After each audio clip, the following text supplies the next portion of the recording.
حضرت ابو ہریرہ رضی اللہ تعالیٰ عنہ فرماتے ہیں ما رأیت شیئا احسن من رسول اللہ، میں نے انسان تو دور کی بات ہے کوئی شے بھی حضور علیہ السلام سے حسین نہیں دیکھی۔ کان الشمس تجری فی وجہہ، میرے حضور ایسے تھے جیسے سورج حضور کے چہرے میں گردش کرتا ہو۔ حضرت حسان بن ثابت کہتے ہیں کہ دیکھتے کیسے، اگر کسی ماں نے حضور جیسا جنا ہوتا تو کوئی دیکھتا۔ وَأَحْسَنُ مِنْكَ لَمْ تَرَ قَطُّ عَيْنِي، آپ فرماتے ہیں کہ میری آنکھ نے آپ جیسا حسین و جمیل نہیں دیکھا۔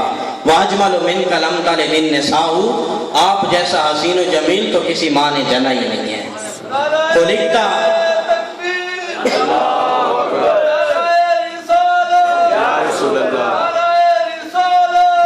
خلقتا مبرأ من کل عیب، اللہ نے آپ کو ہر عیب سے پاک پیدا کیا ہے۔ کأنک قد خلقت کما تشاء، اللہ نے آپ کو ایسے بنایا ہے جیسے آپ کی مرضی تھی۔ کل قمر لیلۃ البدر لم ارا قبلہ بعدہ مثلہ معہ، حضرت جابر بن سمرہ رضی اللہ تعالیٰ عنہ فرماتے ہیں کہ 14ویں رات کے چاند کی طرح تھا حضور علیہ السلام کا چہرہ، جیسے چاند حضور کے چہرے کا طواف کر رہا ہو۔ لم ارا قبلہ بعدہ مثلہ معہ، ہم نے ان کی مثل نہ پہلے دیکھا ہے نہ بعد میں ان کی کوئی مثل آئے گا۔ تو یہی ایک بنیادی مقصد ہوتا ہے اس طرح کی محافل منعقد کرنے کا کہ جس وقت ہم یہاں سے جائیں تو حضور علیہ السلام کے عشق کی شمع ہمارے دلوں کے اندر فیروزہ ہو جائے۔ اور یہ بات جو ہے اہل محبت جانتے ہیں، پہلے بھی غالباً پچھلے سال یہاں سیالکوٹ کی سرزمین میں نے یہ بات کی تھی، کسی غالباً اسٹیٹ بینک کے گراؤنڈ میں جو محفل میلاد تھی وہاں پہ مجھے موقع ملا تو یہ بات میں نے عرض کی تھی کہ حضور علیہ السلام سے جس وقت ہم محبت کرتے ہیں تو حضور علیہ السلام کی خصوصی نظر کرم ہوتی ہے ہمارے اوپر، اور یہ محافل حضور کی محبت بڑھانے کا ایک ذریعہ ہوتی ہے۔ اس سے دلوں کے اندر عشق مصطفیٰ کی شمع فیروزہ ہوتی ہے۔ یہی مقصد لے کر کے یہاں پہ ہم آتے ہیں اور اسی امید اور یقین کے ساتھ یہاں سے ہم لوٹتے ہیں کہ حضور علیہ السلام ہم پہ اپنی نظر کرم کر لیں۔ یہاں پہ بڑے صغیر پاک و ہند میں بڑے خاندانوں نے یہاں پہ حکومت کی ہے۔ جب یہ متحدہ علاقے تھے، پاکستان، انڈیا، بنگلہ دیش، برما، یہاں پہ بڑے بڑے خاندانوں نے حکومت کی ہے۔ خاندان غلامہ، مغلیہ خاندان، خاندان تغلق، غوری خاندان، یہاں پہ بڑا عرصہ انہوں نے حکومت کی ہے۔ اور اس کے بعد پھر جو ہے یہاں پہ 100 سال کے قریب جو ہے برطانوی راج رہا ہے۔ تو ان سے پہلے خاندان تغلق نے 94 سال یہاں پہ حکومت کی ہے۔ تو وہاں کے ایک بادشاہ تھے فیروز شاہ تغلق، بڑا عشق تھا حضور علیہ السلام کے ساتھ ان کا۔ ان کے پاس ایک پتھر تھا جس کے اوپر نبی کریم صلی اللہ علیہ وسلم کا قدم مبارک کا نشان سب تھا۔ تو جہاں نشان تھا پتھر کے اوپر، بہت سارے ایسے پتھر ہیں اس دھرتی پہ، اس روئے زمین پہ، جن کے اوپر حضور کے قدموں کے نشان موجود ہیں۔ آج بھی ان کو زیارت کو ملتے ہیں اور لوگ لپک پڑتے ہیں جب ایسی کوئی چیز حضور کے بال نظر آ جائیں، حضور کے قدم مبارک کا نشان نظر آ جائے تو لوگ لپکتے ہیں زیارت کرنے کے لیے۔ اور یہ قانون قدرت رہا ہے کہ جس وقت نبی کریم صلی اللہ علیہ وسلم کسی پتھر کے اوپر پیر رکھتے اور آپ ننگے پاؤں ہوتے، اللہ تعالیٰ نے پتھروں کو یہ حکم دے رکھا تھا کہ جس وقت میرا محبوب قدم رکھے تو آپ نرم ہو جایا کرو تاکہ میرے محبوب کو تکلیف نہ ہو۔ اور جب ریت پہ آپ چلتے تھے تو اللہ تعالیٰ نے ریت کو یہ حکم دے دیا تھا۔ ویسے تو یہ ریت کا خاصہ ہے کہ آپ قدم رکھیں اندر دھنس جاتا ہے پاؤں، لیکن اللہ نے ریت کو یہ حکم دے رکھا تھا کہ میرا محبوب جب چلے تو تھوڑی سخت ہو جایا کر تاکہ میرے محبوب کو تکلیف نہ ہو۔ فیروز شاہ تغلق کے پاس بھی ایک ایسا پتھر تھا جس کے اندر وہ نشان موجود تھا حضور علیہ السلام کے قدم مبارک کا۔ تو وہ اس پتھر کو منگواتا، تہجد کی نماز کے وقت اٹھتا، نماز تہجد ادا کرتا، پھر ذکر و اذکار کرتا، درود پاک پڑھتا، پھر نماز فجر ادا کرتا۔ اور اس گڑھے کے اندر جو بنا ہوا تھا اس کے اندر پانی ڈالتا اور پھر وہ پیتا، اور پھر اپنا تاج اس قدم کے نشان کے اوپر رکھتا، پھر اپنے سر پہ سجاتا اور پھر تخت نشین ہوتا، تخت پہ بیٹھتا اور کہتا کہ اب میں اس قابل ہو گیا ہوں کہ میں لوگوں کے اندر بیٹھ کے فیصلے کر سکوں۔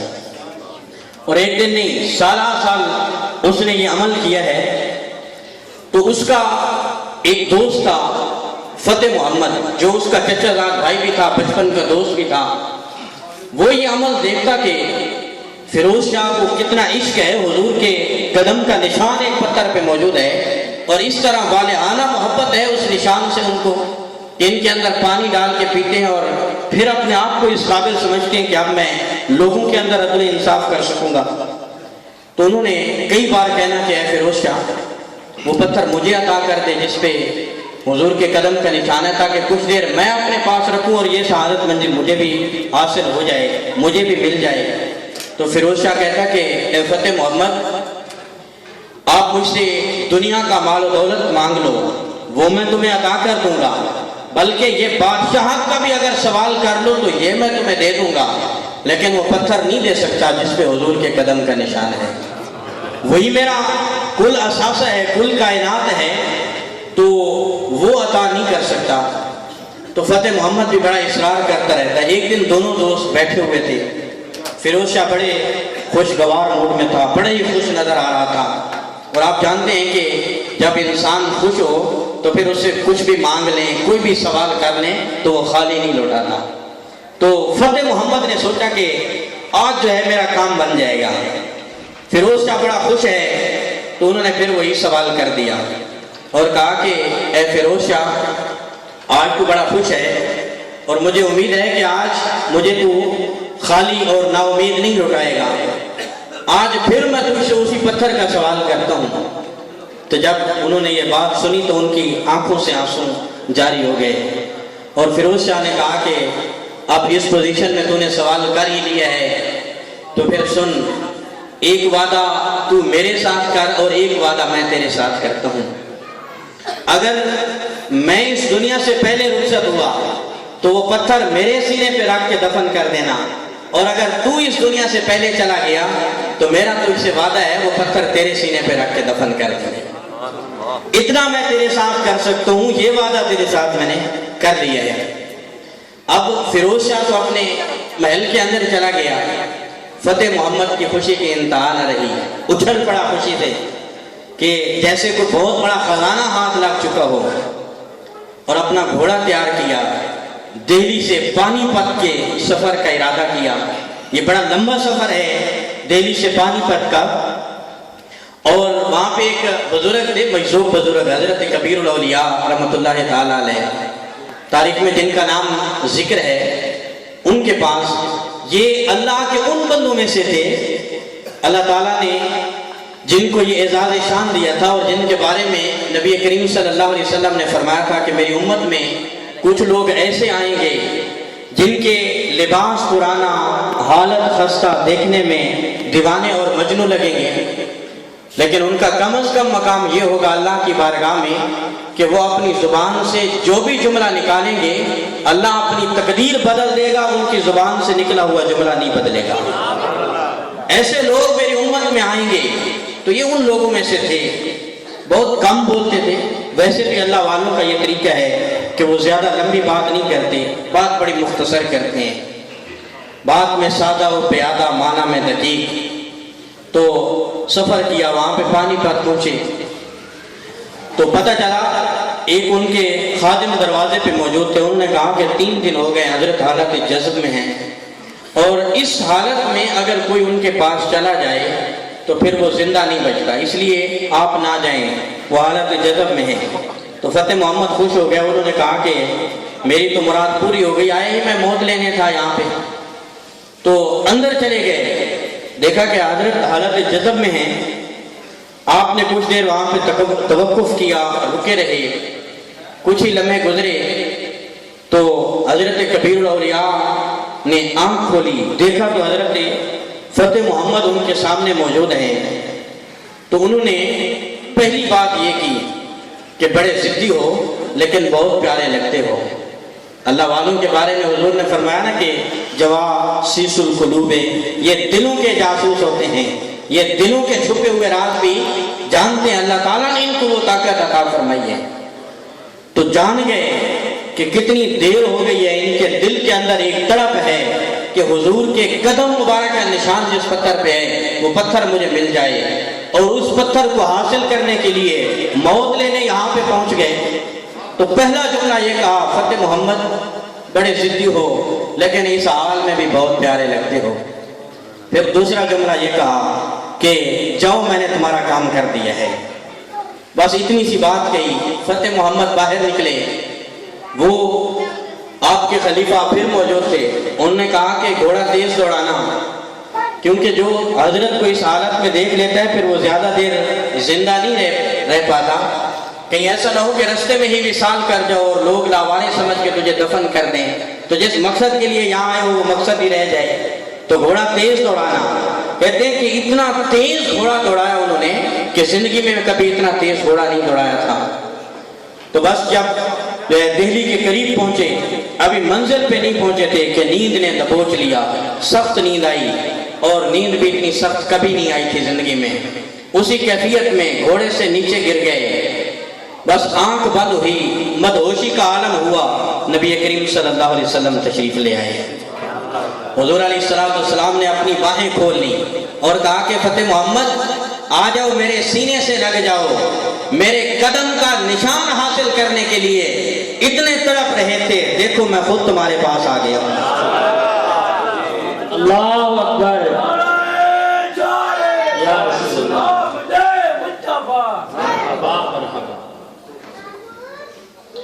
تو حضرت فتح محمد حضور کے سینے سے لگے، نبی کریم صلی اللہ علیہ وسلم نے اپنی باہوں میں لیا، وہیں پہ ہی فتح محمد انتقال کر گئے۔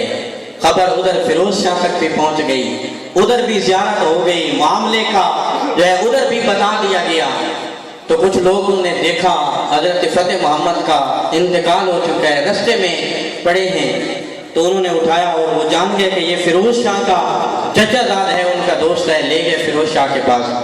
تو فیروز شاہ نے ان کو غسل دیا، خود ان کی جنازہ ادا کروائی، اور پھر جب قبر میں اتارنے لگے تو وہ پتھر منگوایا جس پہ قدم مبارک کا نشان تھا، اس کے اندر آخری بار پانی ڈالا اور پھر اس کو پیا، اور پھر آنکھوں سے برسات کی جاری تھی، اور فتح محمد کے سینے پہ رکھ کے دفن کیا، اور کہا کہ فتح محمد جس کے دل کے اندر عشق کی شمع زیادہ روشن ہو جائے وہی منزل مقصود تک پہنچ جاتا ہے۔ تو یہ عشق کی بات ہے، حسن مصطفیٰ کا جس نے جلوہ دیکھ لیا ہے، پھر اس نے موت سے پیار کرنا شروع کیا ہے کہ مجھے موت ہی آ جائے، کیونکہ وہاں پہ تو قبر میں حضور کا دیدار ہونا ہے، قبر میں حضور کی زیارت ہونی ہے۔ تو یہی مقصد ہوتا ہے یہاں ایسی محافل کا کہ ہم یہاں سے جائیں تو ہمارے دلوں کے اندر حضور علیہ السلام کا عشق اور حضور کی محبت کی شمع فروزہ ہو جائے، اور ہمارے ایمان کا لیول بڑھ جائے، یہی بنیادی مقصد ہوتا ہے۔ حضرت ابو قحافہ رضی اللہ تعالیٰ عنہ یہ غیر مسلم تھے، مقام